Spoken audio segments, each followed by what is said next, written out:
Gloire à Dieu au plus haut des cieux et paix sur la terre aux hommes qu'il aime. Frères et sœurs en Christ, nous vous saluons tous. Aujourd'hui encore, nous sommes en direct depuis l'église Action Chapelle, Lomé, Dominion Cathédrale. Vous avez votre serviteur, le pasteur Moussa, vous apportez la parole de Dieu. Nous rendons grâce à Dieu pour ce qu'il a déjà fait pour nous, ce qu'il est en train de faire, ce qu'il fera. Nous le rendons grâce pour la vie de notre papa, l'archevêque Antoine Williams. Nous rendons grâce à Dieu pour la vie de notre père ici, le révérend Kabi, et que l'honneur et la gloire reviennent à notre Dieu. Ce matin donc, nous sommes au rendez-vous pour la parole de Dieu. Alors, nous allons prier. Dieu de gloire et d'amour, nous voulons te dire merci. Merci pour cette opportunité que tu nous donnes encore d'être en ta présence pour recevoir de toi. Nous confessons que sans toi, nous ne pouvons rien faire. Nous demandons que l'Esprit Saint prenne contrôle et manifeste ta puissance au nom de Jésus-Christ. Éternel, surtout ne tiens pas compte nos péchés, mais souviens-toi de ton amour, souviens-toi du sang de Jésus et pardonne-nous. Que le sang de Jésus parle en notre faveur au nom de Jésus-Christ. Amen. Alléluia. Aujourd'hui, nous allons voir la repentance ou le renoncement aux œuvres mortes. La repentance ou le renoncement aux œuvres mortes. Hébreux 6, verset 1 à 3. Hébreux 6, verset 1 à 3. C'est pourquoi, laissant les éléments de la parole de Christ, tendons à ce qui est parfait, sans poser de nouveau le fondement du renoncement aux œuvres mortes, de la foi en Dieu, de la doctrine des baptêmes, de l'imposition des mains, de la résurrection des morts et du jugement éternel. C'est ce que nous ferons si Dieu le permet. Alléluia. Ici, il est question de renoncement aux œuvres mortes. Alors, la repentance des œuvres mortes doit être pour nous un sujet très important. Et nous devons chercher à comprendre cela. Mais nous ne pouvons pas arriver sans que nous nous fixions des objectifs. Donc, dans l'étude de ce jour, nous nous sommes fixés des objectifs que nous devons atteindre. Et ces objectifs, c'est qu'à la fin de cette étude, nous serons capables de définir la repentance des œuvres mortes, de démontrer l'importance de la repentance, dire qui doit se repentir, quand et où se repentir, expliquer pourquoi se repentir, dire par quel moyen arriver à se repentir et relever quelques mises en garde. Alléluia. Donc le premier point, nous parlons de la définition de la repentance des œuvres mortes. Alors, d'abord, qu'appelle-t-on œuvres mortes? Les œuvres mortes constituent tout ce que nous faisons en dehors de la foi. Tout ce que nous faisons sans la foi en l'œuvre rédemptrice de Jésus-Christ à la croix. C'est quand nous cherchons à plaire à Dieu, à être justifiés devant lui par nos propres efforts, par nos propres œuvres. Nous ne pouvons pas obtenir l'approbation de Dieu sur la base de notre propre justice. Mais le seul moyen par lequel nous pouvons être approuvés de Dieu, c'est sur la base de la justice de Dieu qui nous a été imputée. C'est à travers ça seulement. Mais lorsque nous nous basons sur notre propre justice, si nous basons sur nos œuvres pour pouvoir obtenir l'approbation de Dieu, ce sont là des œuvres mortes. Et que dit la parole de Dieu en ce qui concerne notre propre justice? Dans le livre d'Ésaïe, au chapitre 4, verset 6, la Bible nous dit ceci. Nous sommes tous comme des impurs, et toute notre justice est comme un vêtement souillé. Nous sommes tous flétris comme une feuille, et nos crimes nous emportent comme le vent. Comment pouvons-nous obtenir la justice de Dieu, l'approbation de Dieu, avec cette justice que nous avons? Cette justice-là qui est comme un vêtement souillé, comment pouvons-nous être approuvés par Dieu avec cette sorte de justice? Et la Bible va plus loin pour nous dire que nul ne sera justifié devant lui par les œuvres de la loi, puisque ce n'est pas la loi que nous vient la connaissance du péché. Ça c'est Romains 3, verset 20. Alors, les gens pensent qu'ils peuvent obtenir l'approbation de Dieu à cause des œuvres de la loi. Non. L'approbation de Dieu, la justice de Dieu, ne s'obtient pas les œuvres de la foi. Quelqu'un qui se présente devant Dieu sur sa propre justice ne pourra rien obtenir. L'autre jour, c'était ce pharisien se tenant devant Dieu avec le publicain se vantait. Il se glorifiait. Alors, qu'est-ce qu'il disait? Il dit non, je te rends grâce, ô Dieu, car je ne suis pas comme le reste des hommes, qui sont ravisseurs, injustes, adultères, ou même comme ce publicain. Alors, il montre ses œuvres, les œuvres de la loi. Je jeûne 2 fois la semaine, je donne la dîme de tous mes revenus. Aujourd'hui, est-ce que nous-mêmes, nous n'agissons pas ainsi? Ne nous présentons pas devant Dieu pensant que Dieu peut nous approuver, Dieu peut nous accepter à cause de nos œuvres, les œuvres de la loi que nous posons. Est-ce qu'il ne nous arrive pas? Alors ce pharisien-là, qu'est-ce que Dieu a dit? Après s'être vanté devant Dieu, la Bible dit qu'il est rentré désapprouvé par Dieu. Tandis que le publicain qui se sentait indigne devant Dieu, qui reconnaît qu'il n'est pas digne, qu'il a péché et qui demande qui est en train de se repentir, demandant la grâce de Dieu, la Bible déclare que ce dernier est rentré chez lui justifié. Alléluia. Il est rentré justifié. Donc le pharisien pensait être justifié sur la base de ses œuvres. Ses œuvres et non sur l'œuvre de Christ. Mes frères et sœurs en Christ, nous devons savoir ceci. Tout acte religieux que nous posons par un effort humain pour avoir un mérite devant Dieu est une œuvre morte. Ainsi, l'adoration peut être une œuvre morte. Donner la dîme peut être une œuvre morte. Prier peut être une œuvre morte. Oh, prêcher peut être une œuvre morte. Donc, pour être approuvé de Dieu, il faut renoncer à ces choses. Il faut se repentir et accepter le sacrifice de Christ, ce que Jésus-Christ a fait. Accepter cette justice venant de lui. Alors, mais c'est quoi la repentance? C'est quoi la repentance? La repentance signifie le changement de mentalité. C'est le changement de foi, le changement d'attitude, le changement d'habitude, changement de comportement ou de caractère. Ce qui est mauvais, nous le changeons. C'est un changement de choix. Dans l'hébreu de l'Ancien Testament, la repentance signifie se détourner des voies de péché pour les voies de la justice et de l'obéissance à Dieu.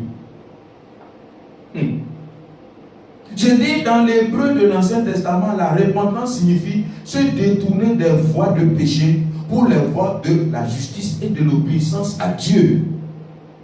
Et dans le grec du Nouveau Testament, la repentance signifie avoir une nouvelle mentalité ou changer de manière de penser. Et la repentance, elle traduit la tristesse qu'on éprouve de ses péchés et la douleur d'avoir offensé Dieu. Sans cela, il ne s'agit pas de repentance. La repentance, ce n'est pas seulement un remords, non.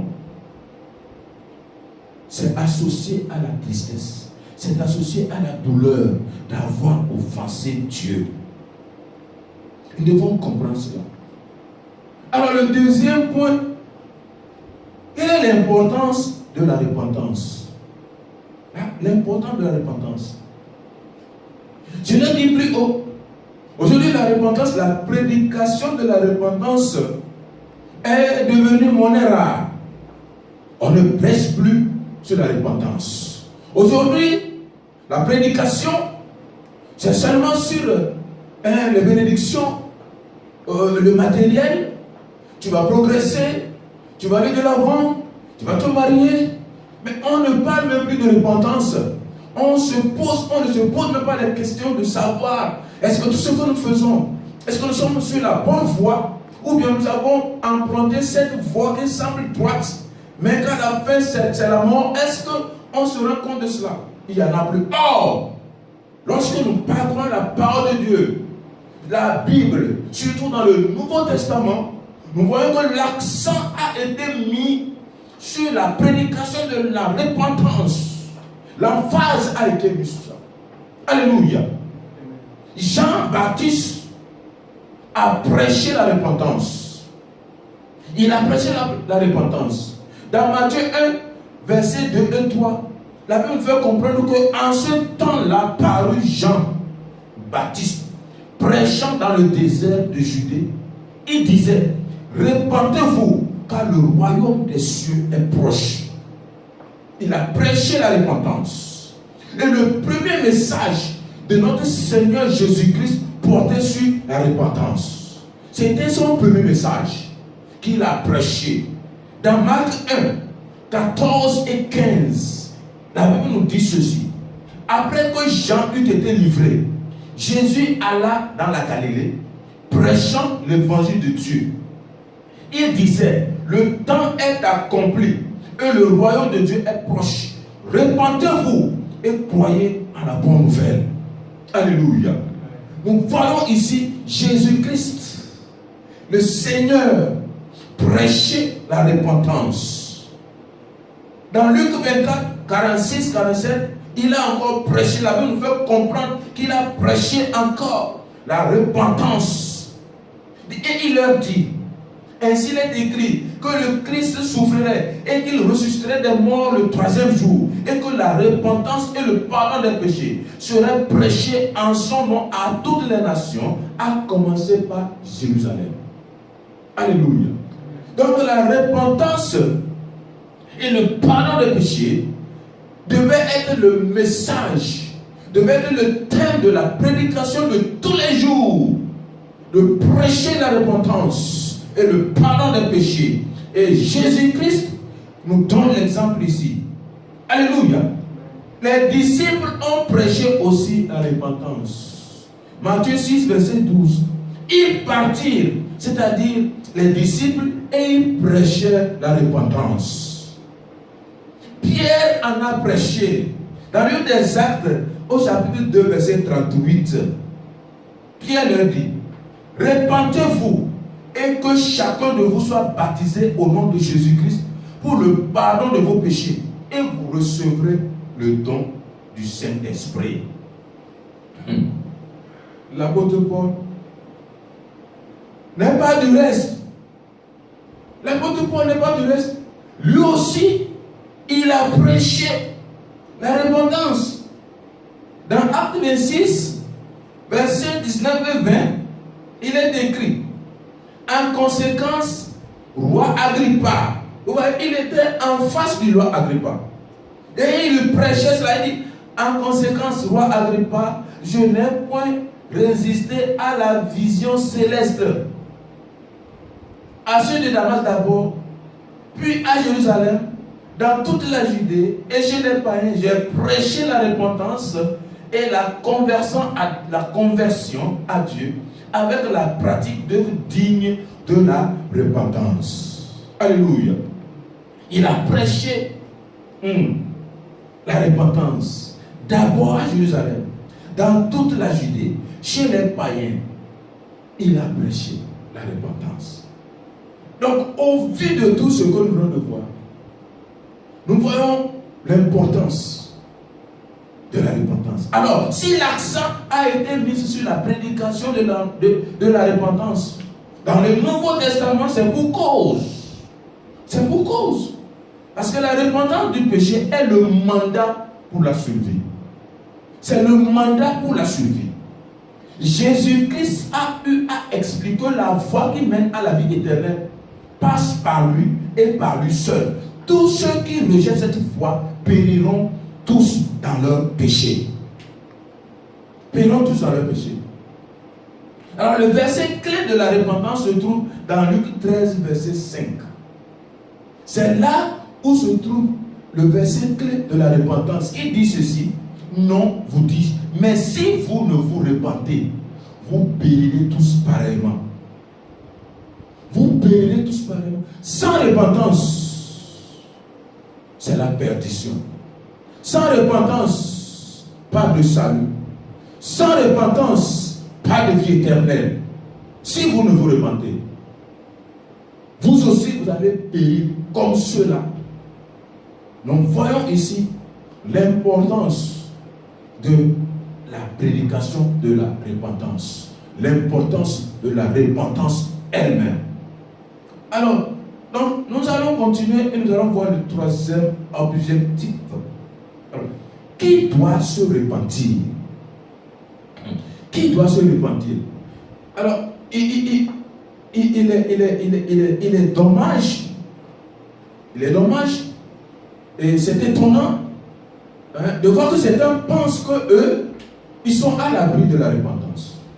Ils ont déjà atteint le niveau où ils ne peuvent plus se repentir. Même si je ne sais pas quel est ton niveau, je ne sais pas le titre que tu as. Non, non, non. Il faut savoir que non. Aussi longtemps que nous sommes encore sur terre, aussi longtemps que nous sommes encore vivants, la repentance, c'est pour tout le monde. La repentance est pour tout le monde. Quel que soit ton niveau, quel que soit le titre que tu as, la repentance, c'est pour nous tous. Parce que la Bible nous fait comprendre, dans Romains 3, 23, car tous ont péché et sont privés de la gloire de Dieu. Et quand la Bible dit tous, c'est tous. Aucun ne fait défection. Aucun ne fait exception. Nous sommes tous dedans. Alors, si tous ont péché et sont privés de la gloire de Dieu, alors, pour recevoir cette gloire, pour atteindre cette gloire, qu'est-ce qu'il faut faire? Il faut se repentir. Il faut se détourner du péché. Il faut changer de mentalité. Il faut se tourner vers Christ. Et c'est là seulement que nous puissions retrouver cette gloire-là. Alors, si nous ne le faisons pas, c'est que nous n'avons rien compris. Donc la repentance, c'est pour tout le monde. C'est pour tout le monde. Ainsi, Dieu commande à tout le monde de se repentir. Dieu commande, Dieu demande, Dieu annonce à tous les hommes de se repentir, car Dieu ne veut qu'aucun périsse, mais que tous parviennent à la repentance. Mon frère, ma soeur, la repentance, ça te concerne. La repentance, ça me concerne. La repentance, ça nous concerne tous. Le message de ce jour, portant sur la repentance, n'est pas un hasard. L'Éternel veut faire quelque chose. Il veut nous donner l'opportunité de revenir à lui. Si nous acceptons que nous aussi, nous pouvons pécher, si nous acceptons que nous avons encore des choses que nous devons nous repentir, alors là, nous pourrions aller, nous pourrions progresser. Mais lorsque nous disons, nous ne sommes pas concernés, là c'est grave. Parce que nous nous faisons menteurs. Parce que Dieu n'est pas menteur. Tous ont péché et sont privés de la gloire de Dieu. Alors, qu'est-ce que Dieu nous dit? Dans Actes 17, verset 30, la Bible nous dit ceci. Dieu, sans tenir compte des temps d'ignorance, annonce maintenant à tous les hommes, en tout lieu, qu'ils aient à se repentir. Alléluia. Ne tiens pas compte des temps anciens. Aujourd'hui, là, tu as la vérité, tu sais que non, c'est pas bon de pécher. Et tu sais la voie que tu as prise de dire non. Maintenant, là, ce que tu as fait dans le passé, non, je ne tiens pas compte de cela. Mais maintenant, là, c'est le moment pour toi de te repentir. Te repentir. Et 2 Pierre 3, verset 9 nous dit, 2 Pierre 3, 9, que le Seigneur ne tarde pas dans l'accomplissement de la promesse, comme quelques-uns le croient. Mais il use de patience envers vous, ne voulant pas qu'aucun périsse, mais voulant que tous arrivent à la repentance. Alléluia. Alors les gens vivent, ils ne veulent pas se repentir, et ils se posent des questions. Vous dites que si on ne se repent pas, il y a ceci qui va se passer. Mais depuis là, moi je suis là, rien ne m'arrive. Je continue ma vie, je mène ma vie comme je veux, rien ne m'arrive. Et les gens se vantent comme ça en disant cela, sans savoir que Dieu leur donne ce que nous appelons la longanimité, le temps de patience. Le temps de patience. Dieu est toujours là, attendant, parce que Dieu ne veut pas leur perdition, mais Dieu veut qu'ils parviennent à quoi? À la repentance. Donc mon frère, ma soeur, si tu penses qu'en vivant ainsi, parce que rien ne t'arrive, tu continues à vivre dans le péché, à ne pas te repentir, et que rien ne t'arrive, tu penses que bon, oh c'est fini, c'est une licence, tu peux continuer. Non, sache que c'est le temps de patience de Dieu. Fais un examen de conscience. Reviens à l'Éternel. Parce que son temps de patience a aussi un terme. A aussi un terme. Alléluia. C'est aussi un terme. Alors, quand et où se repentir? Quand et où nous devons nous repentir? Alors, la repentance, c'est une affaire de tous les temps. C'est une affaire de tous les temps. La repentance, ce n'est pas une régénération qui est un fait. Non. Mais la régénération, c'est une affaire de tous les jours. Aussi longtemps que nous serons ici-bas. La vie chrétienne d'ailleurs est faite de vie de repentance. C'est une vie de repentance. Donc la repentance doit être quotidienne. Les œuvres mortes dont nous parlons sont des activités dans nos vies qui n'ont pas leur source en Dieu. Ces activités n'ont pas leur source en Dieu, mais nous les pratiquions. Nous les pratiquons. C'est ça dont on parle. Nous devons renoncer à cela. Ces activités relèvent de la chair ou de la vie de soi. Alléluia. On peut les trouver dans Romains 8, versets 5, 7 et 8. Alléluia. Et les œuvres de la chair aussi en font partie. En font partie. De temps en temps, le Saint-Esprit nous montre les domaines dans lesquels ça ne va pas. Parce que des fois, nous marchons dans l'autosuffisance, dans la confiance de soi, dans l'indépendance. Nous ne dépendons pas de Dieu, nous prenons nos décisions comme nous voulons. Et quand le Saint-Esprit nous montre cela, normalement, qu'est-ce que nous devons nous repentir? Nous devons nous repentir. Alors, quand nous prenons par exemple l'église de Laodicée, c'est dans quel domaine? C'est dans le domaine du matérialisme. Ils étaient pompeux, ils étaient orgueilleux parce qu'ils avaient tout. Mais Dieu leur dit non, il faut se repentir. Il faut se repentir. Dieu veut se repentir. Donc la repentance est une affaire de maintenant et de tous les temps et en tout lieu. Je dis la repentance est une affaire de maintenant, une affaire de tous les temps et une affaire en tout lieu.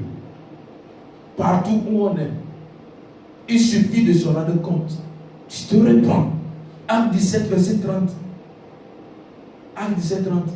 Dieu, sans tenir compte des temps d'ignorance, annonce maintenant à tous les hommes, en tout lieu, qu'ils aient à se repentir. Alléluia. C'est à se repentir. Nous devons comprendre cela. Nous devons comprendre cela. Le cinquième. Alors, pourquoi se repentir? Pourquoi se repentir? Nous devons comprendre que le devoir de tout homme est de craindre Dieu. Le devoir de tout homme est de craindre Dieu. C'est la crainte de Dieu qui nous pousse à nous repentir. La crainte révérentielle de Dieu nous pousse à nous repentir. Ecclésiaste 12, verset 13 dit: écoutons la fin du discours. Crains Dieu et observe ses commandements. C'est là ce que doit faire tout homme. C'est là que doit faire tout homme. Alléluia. Nous devons craindre Dieu. C'est notre devoir. C'est notre devoir. Et comme nous l'avons dit, Dieu annonce ou commande à toute personne de se repentir. Ça, c'est dans Acte 17, verset 30. Nous devons nous repentir parce que c'est un commandement venant de Dieu. C'est une annonce venant de Dieu. Et nous devons nous y soumettre. 3. Nous devons nous repentir parce que sans la repentance, c'est la mort. Sans la repentance, c'est la mort. Luc 13, verset 5. Et si vous ne vous repentez, vous périrez vous aussi pareillement. Vous périrez tous pareillement si vous ne vous repentez point. Alors nous devons aussi nous repentir parce que Dieu a fixé un jour où il jugera le monde selon la justice. Dieu a fixé le monde. Dieu a fixé, le jour où il jugera le monde selon la justice. Sa justice. Et le jour là, où est-ce que, de quel côté serons-nous? De quel côté serons-nous? Acte 17, verset 30 et 31. Et Dieu, sans tenir compte des temps d'ignorance, annonce maintenant à tous les hommes, en tout lieu, qu'ils aient à se repentir, parce qu'il a fixé un jour où il jugera le monde selon la justice, par l'homme qu'il a désigné, ce dont il a donné à tous une preuve certaine en le ressuscitant des morts. Jésus-Christ sera là. C'est par cet homme-là que le monde sera jugé. Et qu'est-ce qui va se passer? Où en serons-nous? Que chacun fasse un examen de conscience. Que chacun comprenne ce que l'Esprit de Dieu est en train de nous dire en ce jour.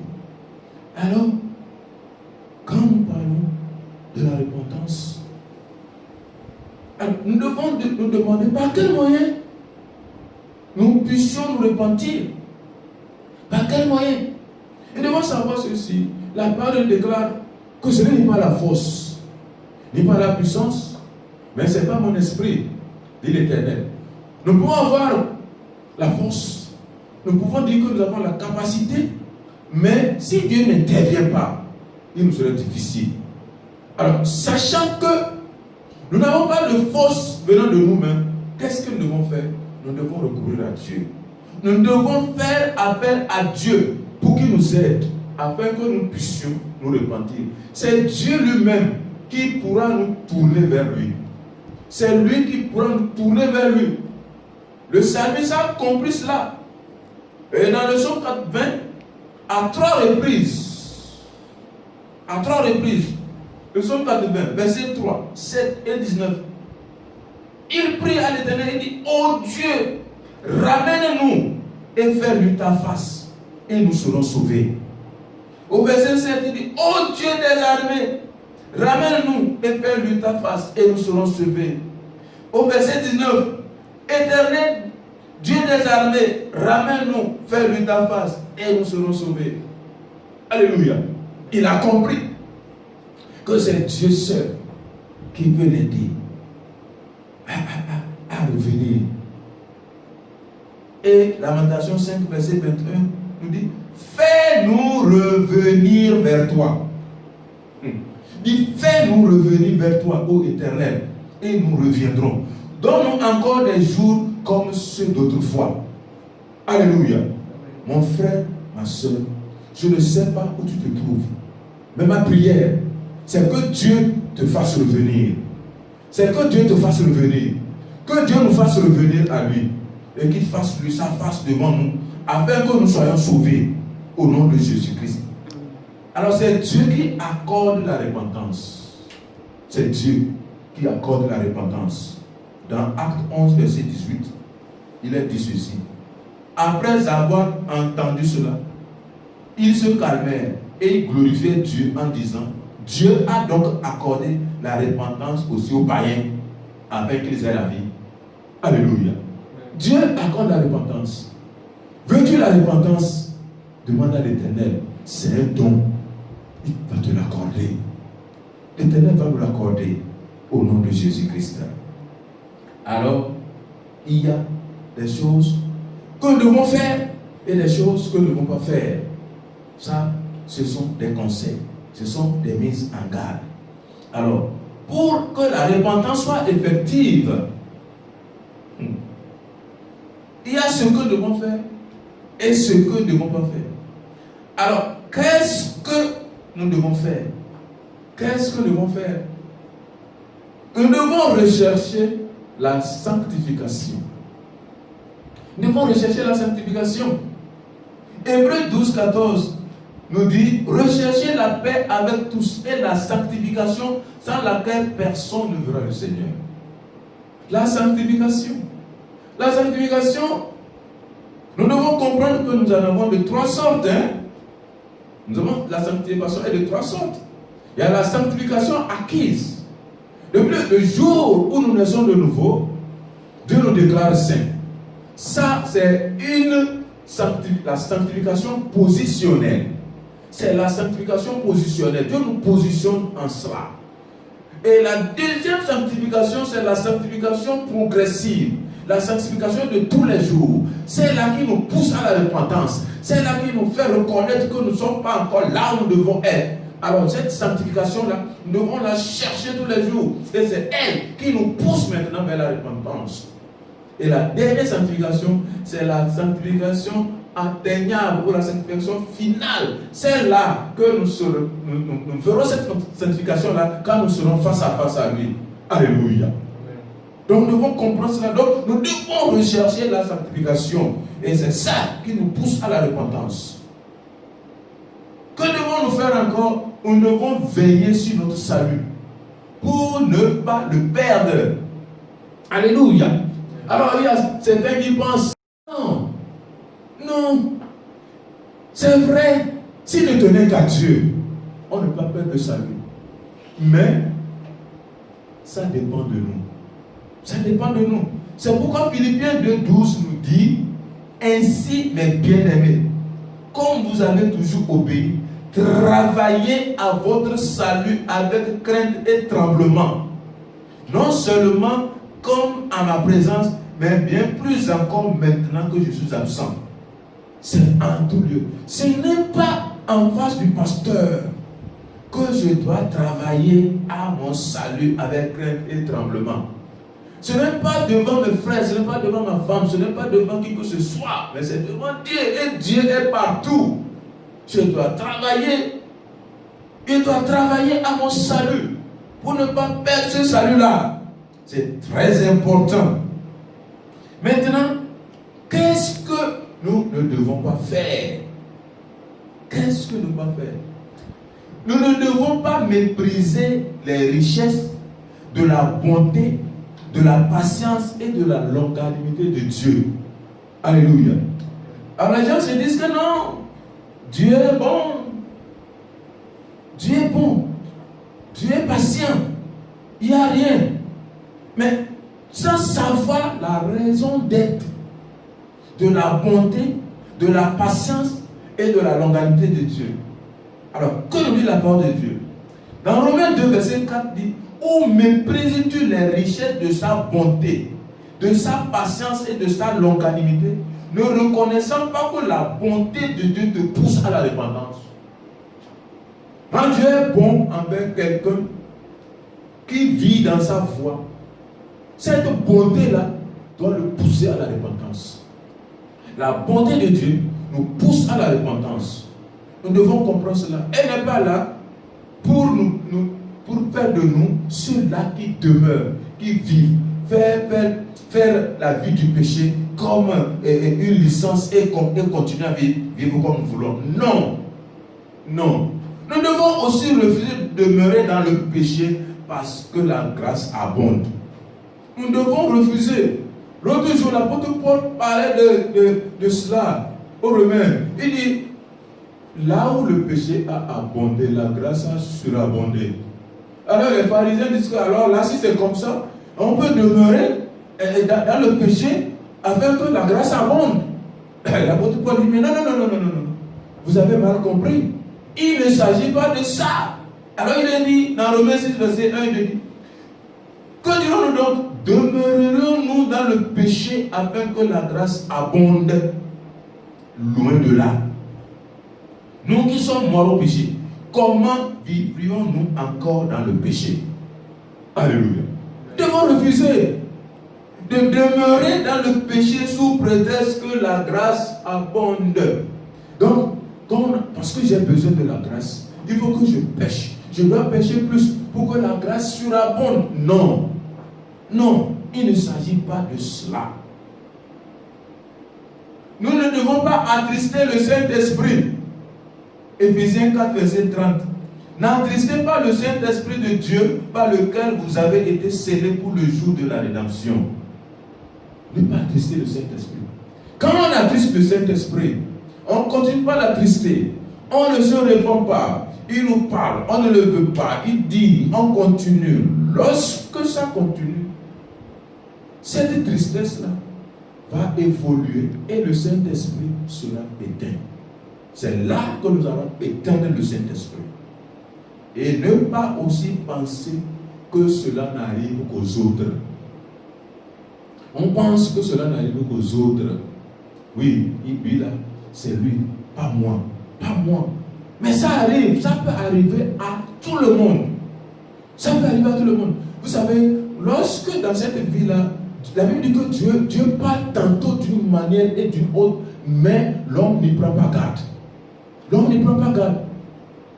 J'ai un frère là qui me dit, quand tu vois un SDF sans domicile fixe là, qui dort au bord de la route là, Dieu te parle. Quand tu vois quelqu'un qui est victime de la maladie du sida, Dieu te parle. Quand tu vois quelqu'un qui a des problèmes, Dieu te parle. Tu es en train de nous parler pour nous faire comprendre que non. Si ça arrivait à ce dernier-là, si nous ne faisons pas attention, ça peut nous arriver aussi.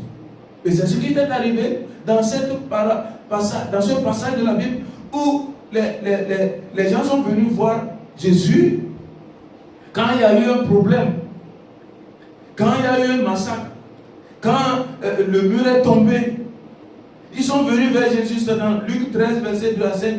Alors Jésus leur dit non. Croyez-vous que ces Galiléens fussent les plus grands pécheurs que tous les autres Galiléens parce qu'ils ont souffert de la sorte? Moi je vous le dis. Mais si vous ne vous repentez, vous périrez tous également. Ou bien ces 10 personnes sur qui est tombée la tour de Siloé et qu'elle a tué, croyez-vous qu'elles fussent tous coupables que tous les autres habitants de Jérusalem? Non, je vous le dis. Mais si vous ne vous repentez, vous périrez tous également. Donc, ça n'arrive pas qu'aux autres. Ça peut arriver à nous tous. Ça peut arriver à qui que ce soit. Donc, la Bible nous conseille en nous disant, ainsi donc, que celui qui croit être debout, qu'il prenne garde de tomber. Que celui-là qui croit être debout prenne garde de tomber. Donc, mon frère, ma soeur, la repentance, aujourd'hui, Dieu nous appelle à revenir à lui. Il nous appelle à nous repentir des œuvres mortes. Il nous appelle à nous repentir de nos péchés. Nous avons pris une voie qui n'est pas la bonne. Dieu nous demande de retourner de changer de voie, de prendre cette voie-là, la voie de la vérité, la voie de la vie, d'abandonner nos autres modes, de ne pas chercher à nous justifier d'après nos titres, d'après nos positions, d'après les œuvres de la loi, mais de chercher plutôt à être justifié d'après les œuvres de la foi.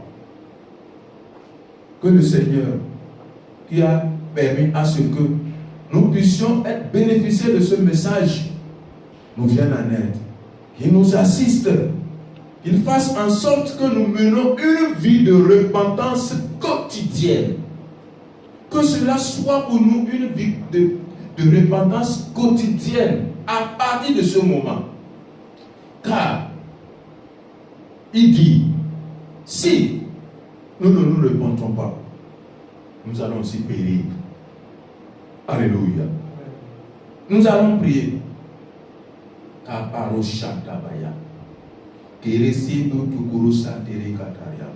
Éternel, au nom de Jésus, je me tiens en ta présence et je dis merci pour cette parole. Papa, je prie et je remets ton peuple entre tes mains. Partout où nous avons fauté, partout où nous sommes détournés, Éternel, ramène-nous sur le droit chemin. Éternel, je demande qu'en ce jour, la repentance des œuvres mortes, la repentance de nos péchés, soit dans nos vies actives. Que nous nous repentions tous les jours au nom de Jésus-Christ. Éternel, que tout ce qui va nous empêcher d'agir de la sorte soit renversé au nom de Jésus. Je déclare et décrète qu'à partir de maintenant, Éternel, nous allons rechercher la sanctification. Nous allons poursuivre la sanctification. Je déclare et décrète au nom de Jésus-Christ que nous allons veiller sur notre salut. Nous allons travailler à notre salut avec crainte et tremblement au nom de Jésus-Christ. Je déclare au nom de Jésus que nous n'allons pas mépriser tes richesses et ta bonté au nom de Jésus. Je déclare que nous refusons de demeurer dans le péché parce que la grâce abonde. Mon Dieu, mon roi, attrister le Saint-Esprit, nous le refusons. Nous refusons d'attrister le Saint-Esprit. Au nom de Jésus, à partir de maintenant, Éternel, nous savons que cela n'arrive pas aux autres, que ça peut nous arriver. Par conséquent, nous faisons garde de ne pas tomber. Au nom de Jésus-Christ. Papa, nous te disons merci. Reçois la gloire, reçois la magnificence. Au nom de Jésus-Christ. Maintenant, je prie et je déclare, toi qui me regardes, je déclare que ce mois de novembre, ce 11e mois qui vient de s'ouvrir, soit pour toi un mois de bénédiction. Que ce que tu n'as jamais expérimenté jusqu'à présent, que tu l'expérimentes au nom de Jésus-Christ. Que toutes les portes de bénédiction encore fermées jusqu'à présent s'ouvrent au nom de Jésus. L'Éternel, c'est toi qui ouvres et personne ne peut fermer. Ouvre ces portes devant tes enfants au nom de Jésus. Quand tu fermes, personne ne peut ouvrir. Ferme les portes sataniques, diaboliques dans la vie de tes enfants au nom de Jésus-Christ. Je déclare sur toi que tu es béni. Tu es béni d'une bénédiction irrévocable. Au nom du Père, au nom du Fils et au nom du Saint-Esprit. Amen.